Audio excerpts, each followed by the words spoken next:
रामकृष्णारी नर्मदे हर. आजच्या 11व्या दिवसाला आपण सुरुवात करतोय. काल आपण हे जे उमेश पिंपले आणि रितेश पिंपले हे दोन बंधू आहेत, हे दोघं मिळून या ठिकाणी छोटासा आश्रम चालवतात. त्या ठिकाणी त्यांच्या विनंतीवरून आपण मुक्काम केला होता आणि आसन लावलं होतं. खूप छान सुंदर अशी सेवा परिक्रमावासींना त्यांनी दिली. रामकृष्णारी नर्मदे हर. असा छोटासा घराच्या बाहेर बनवलेला सुंदर असा आश्रम आहे यांचा. रामकृष्णारी नर्मदे हर. सकाळी बरोबर 6:30 वाजता आपण आपल्या पुढच्या परिक्रमेची वाटचाल सुरुवात केलेली आहे. रितेश पिंपले आणि मुकेश पिंपलिया यांच्या घरामध्ये त्यांनी आपल्याला राहण्याची विनंती केली होती काल, आणि त्या ठिकाणी आपण राहून त्यांचा आदर आतिथ्य स्वीकारून खूप सुंदर अशी त्यांनी सेवा केलेली आहे. आणि रोज 10 ते 15 परिक्रमावासी ते त्यांच्याकडं थांबवतात, कारण पुढं आश्रम फुल आहेत त्यांनाही माहिती आहे, आणि ते सर्व परिक्रमावासींची मनोभावे सेवा करतात. त्यांचे आईवडीलसुद्धा परिक्रमामध्ये आहेत, आणि काल आमचं भाग्य एवढं चांगलं होतं की त्यांचे आईवडीलसुद्धा त्या ठिकाणी काल आलेले होते. त्यांचंही दर्शन झालं. रामकृष्णारी नर्मदे हर. करूयात आपल्या पुढच्या परिक्रमेला सुरुवात. आजचा प्रवास आपला या ठिकाणाहून सरळ जायचं आपल्याला. आता आपण पुढे चाललेलो आहोत बडवानीकडे. आज राजघाटला जाण्याची आपली इच्छा आहे, कारण नर्मदा मैयाचं दर्शन आपल्याला काल दिवसभर झालेलं नाही. रामकृष्णारी नर्मदे हर. पाठीमागून आपण साधारण ज्या ठिकाणी विश्रांती घेतली होती तिथून 1-1.25 किलोमीटर आपण पुढे आलेलो आहोत.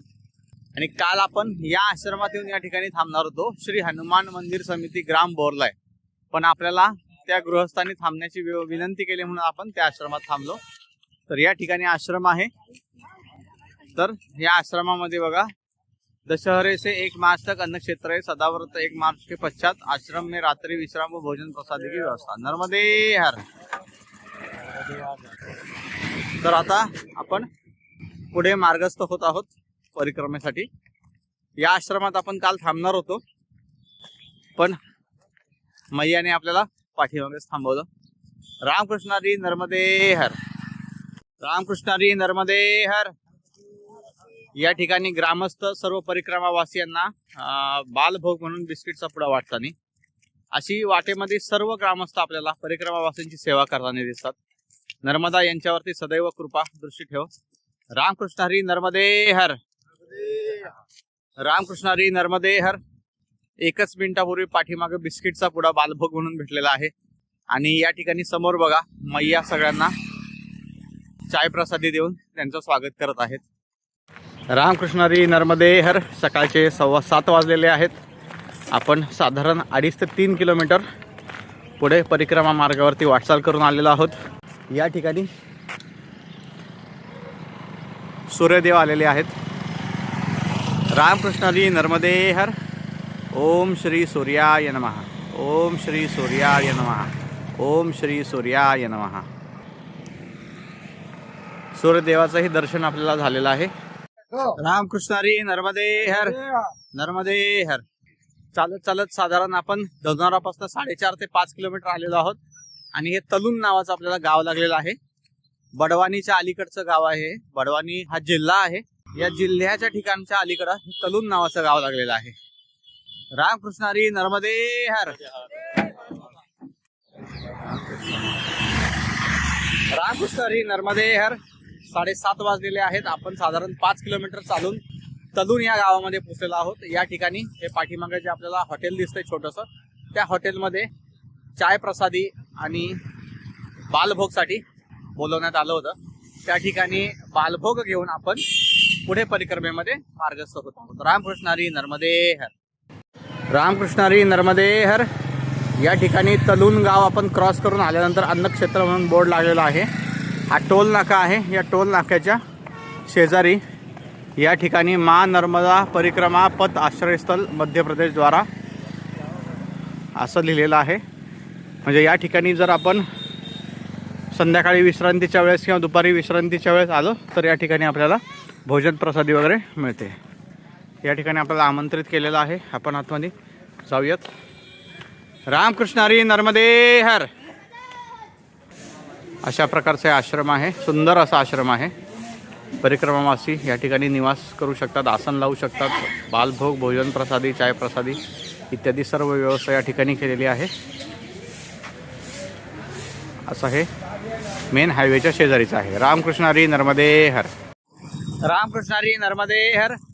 या ठिकाणी चायप्रसादही बालभोग घेऊन आपण पुढच्या परिक्रमेसाठी वाटचाल चालू करत आहोत. रामकृष्ण हरी नर्मदे हर. रामकृष्ण हरी नर्मदे हर. आपण पाठीमागच्या आश्रमामधून आपल्या 8.5 किलोमीटर या हायवेनी चालत चालत आलेलो आहे. आल्यानंतर या ठिकाणी बघा एक आश्रम लागलेला आहे आपल्याला 8.5 किलोमीटरवरती. आता 10:30 वाजलेले आहेत सकाळचे. या ठिकाणी सुंदर असा आश्रम लागलेला आहे परिक्रमावासींची सेवा करण्यासाठी. मेकल सुतधाम नर्मदा कोटी आश्रम आहे. या ठिकाणी 10:30 वाजता या ठिकाणी बालभोग भोजन प्रसादी आहे. या ठिकाणी आपण संध्याकाळचा विश्राम करू शकतो, दुपारचा विश्राम करू शकतो. दोन्ही गोष्टी या ठिकाणी अवेलेबल आहेत. सुंदर असा आश्रम आहे आणि या मेन रोडच्या शेजारीच आहे. रामकृष्ण हरी नर्मदे हर. रामकृष्ण हरी नर्मदे हर. नर्मदे हर. या आश्रमामध्ये आपण भोजन प्रसादी आणि विश्रांती करून परिक्रमेच्या पुढच्या वाटचालीसाठी सुरुवात करत आहोत. आता पुढे आपल्याला बडवानी आणि बडवानीवरून राजघाटला जायचंय. उद्यापासून साधारण उद्याचा दिवस गेल्यानंतर आपला जंगलातला प्रवास चालू होणार आहे शूलपाणीच्या झाडीतला. आणि त्यानंतर आपल्याला फक्त मैया डोळ्यांनी बघता येणार आहे, पण मैयाच्या किनाऱ्यावरती आपल्याला जाता येणार नाही, कारण झाडीतून आपल्याला खाली जाता येत नाही. त्यामुळे आज आपण मैयाचं दर्शन घेऊयात, त्या ठिकाणी नामस्मरण चिंतन करूयात, साधना करूयात आणि उद्या पुढचा प्रवास चालू करूयात. घाई कशाची आपल्याला? आपण आध्यात्मिक साधनेसाठी, आध्यात्मिक वारीसाठी आलेलो आहोत, तर ती वारी व्यवस्थित शांततेत पूर्ण करूयात. रामकृष्ण हरी नर्मदे हर. रामकृष्ण हरी नर्मदे हर. या पाठीमागच्या रस्त्याने आपण आश्रमावरून आलेलो आहोत आणि पुढे आपल्याला 2 रस्ते लागलेले आहेत. एक रस्ता उजव्या साईडला जातो, तर उजव्या साईडचा रस्ता हा बायपास आहे. त्या रस्त्याने आपल्याला जायचं नाहीये बडोद्यासाठी किंवा बाकी बडवानी गाव बायपास करण्यासाठीचा तो रस्ता आहे. कुक्षी बायपास असं त्याचं नाव आहे. या ठिकाणी चौकामध्ये नर्मदा मैया विराजित आहेत आणि पुढे हा जो आपला सरळ रस्ता आहे, ज्या ठिकाणी त्या पुढच्या बोर्डवरती 52 गजा 10 किलोमीटर असं लिहिलेलं आहे, या रस्त्याने सरळ आपल्याला चालत चालत जायचंय. रामकृष्ण हरी नर्मदे हर. तिथे बघा आपल्याला बडवानी शहरामध्ये आतमध्ये एक पाटी लावलेली दिसली, त्याच्यावरती मा नर्मदा परिक्रमा मार्ग लिहिलेला आहे. मा नर्मदा घाट, त्यानंतर मा नर्मदा आश्रम, सिद्धेश्वर आश्रम, भवती बीजासन, शूलपाणी झाडी आणि जर गाडीने जाणार असेल तर 52 गजा पाटी या मार्गाने जायचं आपल्याला पुढे मार्गस्थ. रामकृष्ण हरी नर्मदे हर. रामकृष्ण हरी नर्मदे हर. या सरळ रस्त्याने आपण मेकल सुतावरून मेकल सुता जे अन्नक्षेत्र आहे त्या ठिकाणी भोजन प्रसाद घेऊन सरळ 3.5 किलोमीटर आल्यानंतर या रस्त्याने आतमध्ये आपल्याला बडवानी जिल्हा जो आहे त्या जिल्ह्यातले सर्व शासकीय कार्यालय लागतात आणि त्या शासकीय कार्यालयाला क्रॉस करून पुढे आल्यानंतर असा एक चौक लागतो. तर या चौकातून आपल्याला उजव्या बाजूला जायचंय. हा सरळ रस्ता बडवानी मेन शहरात जातो. आपण वळून उजव्या बाजूला गेलो, जी बस त्या ठिकाणी चाललेली आहे बघा,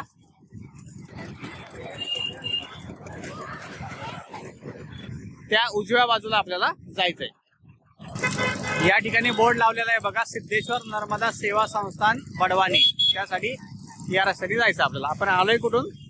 तर त्या समोरून आलोय. हा गोल फिरून आपण इथून उजव्या बाजूला आपल्या चाललोय. उजव्या बाजूला वळाल्यानंतर आपण या रस्त्याने आलेलो आहोत आणि इथं पुढं लोकमाता देवी अहिल्याबाई होळकर चौक लागलेला आहे. याच्यातूनही पुढे आपल्याला जायचंय अजून थोडंसं. पाठीमागून साधारण आपण अर्ध्या किलोमीटर पेक्षा जास्त आलेलो आहोत आणि म्हणजे अर्धा-पाऊण किलोमीटर आलो इथपर्यंत आपण. आणि मग तो अहिल्याबाई होळकर चौक लागलाय आपल्याला. आणि याच्याही पुढे एक चौक आहे. अहिल्याबाई होळकर चौकातून एक 100-150 मीटर पुढे आलो की हा श्रीराम चौक लागतोय. तर या श्रीराम चौकातून सुद्धा आपल्याला उजवीकडे जायचंय. पाठीमागे श्रीराम चौकातून उजवीकडे आल्यानंतर या ठिकाणी असा एक चौक लागतोय. अर्धा किलोमीटर आपण साधारण पुढे आल्या असतो श्रीराम चौकात ना, तिथंही अजून आपल्याला थोडंसं पुढे जायचंय. रामकृष्ण हरी नर्मदे हर. डाव्या हाताला बस स्टँड लागतंय, बडवानी बस स्टँड. ते बडवानी बस स्टँड क्रॉस करूनही पुढे यायचंय. अशा प्रकारे त्या बस स्टॉपपासून साधारण अर्धा किलोमीटर पुढे आल्यानंतर या ठिकाणी सिद्धेश्वर मंदिर बडवानी लागलेलं आहे आणि या सिद्धेश्वर मंदिरा शेजारीच आश्रम आहे। त्या आश्रमामध्ये आपण आता प्रवेश करूयात। अशा प्रकारे या ठिकाणी भोजन प्रसादी चालू आहे। रामकृष्णारी नर्मदे हर, रामकृष्णारी नर्मदे हर। आता आपण या ठिकाणी आसन लावूयात आणि त्यानंतर थोडी विश्रांती करून राजघाटकडे नर्मदा मैयाच्या दर्शनासाठी जाऊयात। रामकृष्णारी नर्मदे हर, रामकृष्णारी नर्मदे हर। या सिद्धेश्वर हनुमान मंदिरातील आश्रमामध्ये आपण थोडीशी विश्रांती घेऊन आता आपण राजघाटकडे जातोय। राजघाटवरती हा रस्ता आहे जायला। तुम्ही आश्रमातून बाहेर पडले की डाव्या बाजूला हा तुम्हाला राजघाटकडे जाणारा मार्ग भेटतो। या मार्गाने साधारण 2.5 किलोमीटर गेल्यानंतर आपल्याला नर्मदा मैयाचं दर्शन होणार आहे। रामकृष्णारी नर्मदे हर। अशा प्रकारे आपल्या आश्रमापासून साधारण 3 किलोमीटर आपण चालत आल्यानंतर या ठिकाणी बघा नगरपालिका परिषद बडवानी जिल्हा यांच्यातर्फे नर्मदा परिक्रमा वासियांना विश्राम भवन बनवलेलं आहे। ते आपण येताना बघूयात। नंतर समोर आपल्याला बॅरिकेड लागलेले आहेत आणि याच्या पलीकडे आपल्याला नर्मदा मैयाचं दर्शन होणार आहे, ते आपण घेऊयात। रामकृष्णारी नर्मदे हर। या ठिकाणी बघा राजघाट या आता जे आपल्याला जलपात्र दिसतंय इथपासून साधारण 1.5 ते 2 किलोमीटर आतमध्ये आहे, पण नर्मदा मैयाचं बॅक वॉटर हे इथपर्यंत आलेलं आहे। तुम्हाला जर दिसत असेल तर या ठिकाणी बघा या बोटीच्या पलीकडे लाईटचे खांब आहेत बघा। हे लाईटचे खांब आहेत ना, ते लाईटचे खांब पूर्ण पाण्यामध्ये बुडलेले आहेत। ही परिस्थिती या ठिकाणी आहे, तर 1.5 ते 2 किलोमीटरवरती काय परिस्थिती असेल। सरदार धरणाची पातळी ज्यावेळेसपासून वाढवली त्यावेळेसपासून हा नर्मदा मैयाचा घाट आहे, तो घाट आपल्याला 2 किलोमीटर आतमध्ये पाण्यात गेलेला दिसतोय। आपण या ठिकाणी नर्मदा मैयाचं दर्शन घेऊयात। नर्मदे हर। कारण पुन्हा नर्मदा मैयाचं दर्शन आपल्याला कधी भेटतंय माहीत नाही। या ठिकाणी थोडा वेळ बसून आपण पूजा आणि साधनाही करूयात। रामकृष्णारी नर्मदे हर।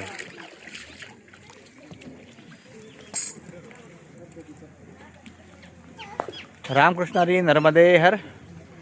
नर्मदा मैयाचं हे पात्र जे दिसतंय याच्या आतमध्ये आपल्याला 1.5 ते 2 किलोमीटर पुढे गेल्यानंतर राजघाट आहे खरा तर, पण बॅक वॉटरमुळे पाणी इथपर्यंत आल्यामुळे आपल्याला नर्मदा मैयाचं या ठिकाणीच दर्शन घ्यायचं आहे। सगळी जी मंदिरं आहेत तिथली ती मंदिरं आता सध्या पाण्याखाली आहेत, त्याच्यामुळे त्याचं दर्शन आपल्याला काही घेता येणार नाही। पण नर्मदा मैयाचं दर्शन घेऊन स्नान वगैरे करून आपण पुन्हा सिद्धेश्वर आश्रमामध्ये जाऊयात। रामकृष्णारी नर्मदे हर। रामकृष्णारी नर्मदे हर। पाठीमाग आत्ताच आपण ज्या राजघाटाचं दर्शन घेतलं, नर्मदा मैयाचं दर्शन घेतलं, या तटाचं महात्म्य असं आहे की या ठिकाणी चंद्रदेवाच्या ज्या पत्नी आहेत रोहिणीजी, त्यांनी या ठिकाणी तपश्चर्या केली होती। दक्ष राजाने जे ब्रह्माजीचे पुत्र होते दक्ष, त्या दक्षांनी आपल्या 27 कन्या चंद्रदेवांना दिल्या होत्या पत्नी म्हणून। त्यापैकी चंद्रदेव फक्त रोहिणी या पत्नीशीच जास्त प्रेम करायचे आणि जास्त लगाव त्यांना रोहिणीशी होता। त्याच्यामुळे त्यांनी काय केलं, कारण रोहिणी दिसायला सुंदर होती, सौंदर्य होती, त्याच्यामुळे तर आपल्या ज्योतिषशास्त्रामध्ये रोहिणी नक्षत्र हे खूप सौंदर्यवान नक्षत्र मानलं जातं। तर असा शाप मिळाल्यानंतर चंद्रदेव क्षयरोगाने पीडित झाले। मग क्षयरोगाने पीडित झाल्यानंतर त्या क्षयरोगाचं निवारण करण्यासाठी काय उपाय शोधायचा, तर त्यांना उपाय सांगण्यात आला की सोमनाथ ज्योतिर्लिंग जे आहे त्या सोमनाथ ज्योतिर्लिंगामध्ये तपश्चर्या करा, पती आणि पत्नी दोघांनी मिळून। तर त्या ठिकाणी चंद्रदेवाने आणि रोहिणी देवीने दोघांनीही तपश्चर्या केली आणि त्या तपश्चर्याचं फळ त्यांना असं मिळालं की चंद्रदेव क्षयातून मुक्त झाले, क्षयरोगातून मुक्त झाले, पण ते एक सामान्य मानव झाले। जे त्यांच्याकडे दैवत्व प्राप्त होतं ते दैवत्व त्यांच्यापासून बाजूला गेलं। तर आता ते दैवत्व कसं प्राप्त करायचं, तर रोहिणीजींना ऋषीमुनींनी सांगितलं की तुम्ही नर्मदा मैयाच्या किनारी या बडवानीतील जो राजघाट आपण आता म्हणतो, त्याचं नाव त्या काळात वेगळं असेल काहीतरी, तर त्या घाटावरती जाऊन तुम्ही तुमच्या पतीच्या राजत्वासाठी प्रार्थना करा आणि तपश्चर्या करा. तर त्यानंतर रोहिणी देवी या ठिकाणी आल्या. त्यांनी पूर्ण चातुर्मास या ठिकाणी थांबून तपश्चर्या केली, नर्मदा मैयाची तपस्या केली. आणि त्यानंतर जे चंद्रदेवाचं देवत्व त्यांना जे प्राप्त झालं ते या रोहिणीजींच्या तपस्येनंतर प्राप्त झालं. तर या ही जी कहाणी आहे ती नर्मदा पुराणामध्ये लिखित आहे. तर याचा अर्थ आता सध्या कसा आहे, कोणत्याही पत्नीला जर आपल्या पतीच्या वैभवात वाढ व्हावी, पतीचं राजत्व वाढावं, पतीचं नावलौकिक वाढावं किंवा पतीचा उद्धार व्हावा असं जर वाटत असेल तर हा जो नर्मदा मैयाचा तट आहे, राजघाट, आता सध्या राजघाटापर्यंत जाता येत नाही, पण जो राजघाट तट आहे त्या तटावरती 1 दिवस 2 दिवस 3 दिवस जे काही मनोभावे वाटेल तेवढा दिवस या ठिकाणी येऊन नामस्मरण केलं, नर्मदा मैयाची पूजा अर्चना केली तर त्यांना निश्चितच फायदा होईल असं या पुराणातील कथेवरून आपल्याला कळतं. त्याचबरोबर या ठिकाणी अजून एक महात्म्य असं आहे, आपले जे टेंबे महाराज स्वामी आहेत त्या टेंबे महाराज स्वामींनी याच नर्मदा मैयाच्या उत्तर तटावरती तपश्चर्या केली होती. आणि तपश्चर्या केल्यानंतर त्यांना ज्यावेळेस स्वप्नामध्ये दर्शन झालं दत्तप्रभूंचं, तर दत्तप्रभूंचं दर्शन झाल्यानंतर त्यांना दर्शनात असं सांगण्यात आलं की दक्षिण तटावरती दत्त मंदिर स्थापित करा.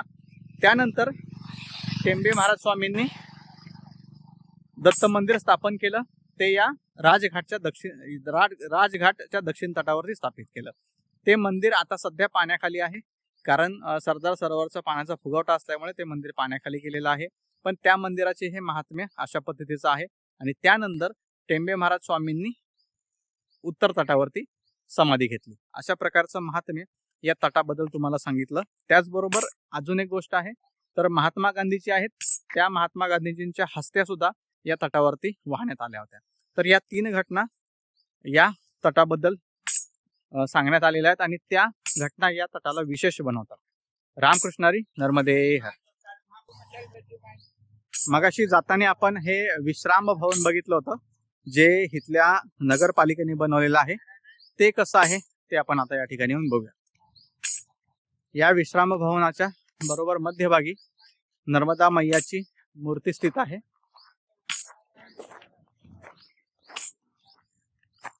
पण याची जर अवस्था बघितली, या ठिकाणी खूप सुंदर असं नियोजन केलेलं होतं, पण आता सध्याची जर अवस्था बघितली तर परिस्थिती बिकट आहे. साफसफाई नाही आहे, अस्ताव्यस्तता आहे. आणि हा जो हॉल आहे तर हा हॉल खूप सुंदर आहे बघा. या ठिकाणी पूर्ण नर्मदा मैयाची परिक्रमेमध्ये कोणती कोणती महत्वाची गावं लागतात ते या ठिकाणी दाखवलेलं आहे. म्हणजे नर्मदा मैयाचं उगमस्थान दाखवलेलं आहे अमरकंटक.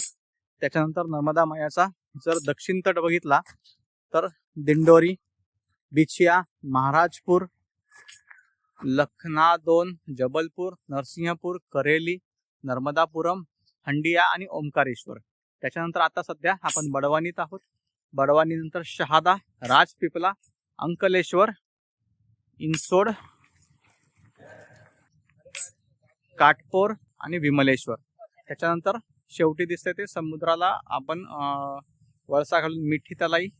त्याच्यानंतर परत भरूच, नरेश्वर, झांबुआ, मांडू, महेश्वर, मंडलेश्वर, उज्जैन, इंदोर, बडवाह, नेमावर, बुधनी, बडी बरेली, बर्मन घाट, कुंडम आणि कुंडमच्या पलीकडं कुडमच्या पलीकडं राजेंद्र ग्राम. असं हे या ठिकाणी पूर्ण एक मॅप टाकलेला आहे. आणि ही जी गावाची नावं आहेत ही मोठ्या गावांची नावं आहेत त्या ठिकाणच्या. आपल्याला वाटेमध्ये छोटी छोटी अनेक गावं लागतात. आणि या ठिकाणी हा असा हॉल आहे. अशा प्रकारचा हा विश्राम करण्याचा हॉल आहे. आपण थोडी चौकशी करूया तिथं की हॉलमध्ये व्यवस्था कशा प्रकारे असते. रामकृष्णारी नर्मदे हर. तर इथली आपण सगळी कहाणी या ग्रामस्थांकडनं ऐकलेली आहे.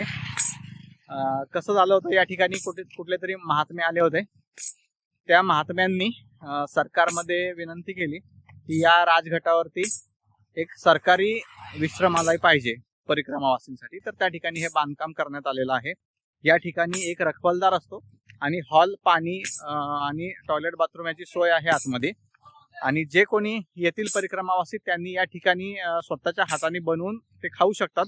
पण गॅस किंवा सदावर्त जे काही बनवण्यासाठी सामान लागेल ते सगळं परिक्रमावासींचं स्वतःचं असावं लागतं. याचाच अर्थ असा होतो की जे परिक्रमावासी बसने येतात, बसमध्ये सगळे सामान घेऊन आलेले असतात ते, तर बसवाले या ठिकाणी येऊन ते परिक्रमावाल्यांसाठी भोजन बनवतील आणि भोजन प्रसादी बनवेपर्यंत परिक्रमावासी राजघाटाचं दर्शन घेऊन येतील. अशा प्रकारचं नियोजन या ठिकाणी होऊ शकतं. आणि जे आपल्यासारखे परिक्रमावासी आहेत, जे की नर्मदा मैयाची मोठी परिक्रमा पायी करता येते, त्यांच्यासाठी या ठिकाणी व्यवस्थापन अवघड आहे. पण जर 1-2 व्यक्ती असतील तर तुम्ही या ठिकाणी राहू शकता आणि या ठिकाणचे ग्रामस्थ आहेत ते ग्रामस्थ तुम्हाला तुमच्या संध्याकाळच्या भोजन प्रसादीची वगैरे व्यवस्था करतील. अशा प्रकारची व्यवस्था या राजघाटवरती आहे. रामकृष्ण हरी, नर्मदे हर. जाऊयात आपल्या सिद्धेश्वर आश्रमामध्ये. सिद्धेश्वर आश्रमाकडे जाण्यासाठी जो आपण आलोय तोच मार्ग आहे. रामकृष्ण हरी, नर्मदे हर. आणि तुम्हाला जर दत्त मंदिराचं, आतमधल्या घाटाचं वगैरे दर्शन घ्यायचं असेल तर कृपया तुम्ही साधारण एप्रिल-मे महिन्याच्या आसपास या ठिकाणी या. म्हणजे राजघाटाचं दर्शन होईल, तिथल्या दत्त मंदिराचं दर्शन होईल, अशा प्रकारच्या गोष्टी होतील. रामकृष्ण हरी, नर्मदे हर. अशा प्रकारे आपण राजघाटवरून दर्शन घेऊन आलेलो आहोत. आपण आश्रम बघायचा राहिला आपला. आश्रम बघूयात. सिद्धेश्वर आश्रम जो आहे राजघाट रोडला बडवानीमध्ये, तो कसा आहे. अशा पद्धतीचा भव्य असा आश्रम आहे हा. आणि परिक्रमावासी या ठिकाणी नर्मदा मैयाची पूजन करताना आपण नर्मदा मैयाचं पूजन राजघाटावरतीच नर्मदा मैयाच्या तटावरती केलेलं आहे. या ठिकाणी एक सिद्धेश्वर शिवलिंग आहे, त्याचं आपण दर्शन घेऊयात. या शिवलिंगाच्या मंदिराच्या गाभाऱ्यात सुद्धा परिक्रमावासींची व्यवस्था केलेली आहे. अशा प्रकारचं पवित्र असं सिद्धेश्वर शिवलिंग आहे या ठिकाणी. ओम नमः शिवाय, ओम नमः शिवाय. रामकृष्ण हरी, नर्मदे हर. याच आवारामध्ये अजून एक हनुमानांचं मंदिर आहे. त्या हनुमान मंदिराचंही आपण दर्शन घेऊयात. अशा प्रकारे याच आश्रमातील हे हनुमान मंदिर आहे. जय श्रीराम, जय श्रीराम, जय हनुमान, जय बजरंगबली. या हनुमान मंदिराच्या शेजारीच या ठिकाणी अजून एक हॉल आहे, तिथंही व्यवस्था आहे. या ठिकाणी परिक्रमावासी विश्राम करत आहेत आणि भोजन बनवण्याची व्यवस्था सुद्धा, भोजन प्रसादाची व्यवस्था चालू आहे. त्यानंतर या हनुमान मंदिराच्या डाव्या बाजूने जर बघितलं तर तिथंही भव्य असं विश्रामगृह आहे परिक्रमावासींसाठी. या ठिकाणी बघा.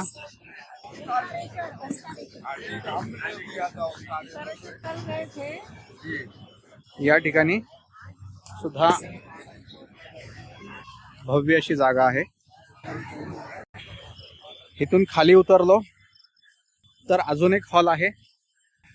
हा एक खूप मोठा हॉल आहे आणि ही जी मोकळी जागा आहे, या मोकळ्या जागेमध्ये भोजन प्रसादी दिली जाते आणि या ठिकाणी वॉशरूम, टॉयलेट अशी सोय आहे. असं भव्य असा आश्रम आहे. रामकृष्ण हरी, नर्मदे हर. या हॉलचा आतमधून दृश्य बघा, अप्रतिम असं आहे. सर्वजण नर्मदा मैयाच्या आरतीमध्ये व्यस्त आहेत संध्याकाळच्या. नर्मदे हर.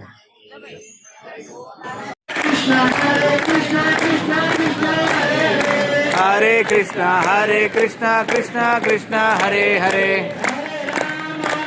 अशा प्रकारे नर्मदे हर.